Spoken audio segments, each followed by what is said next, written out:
lahat ng planeta sa buong kalawakan. One day, sinunod ang langit, lupa, tubig, araw at buwan na umiikot sa ating mundo. Ang mga hayop, halaman, bundok, gubat, dagat at ilog ay madaloy sa mga dumi.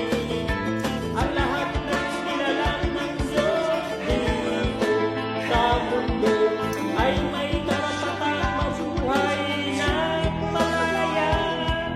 Kaya wag kang maging sakit.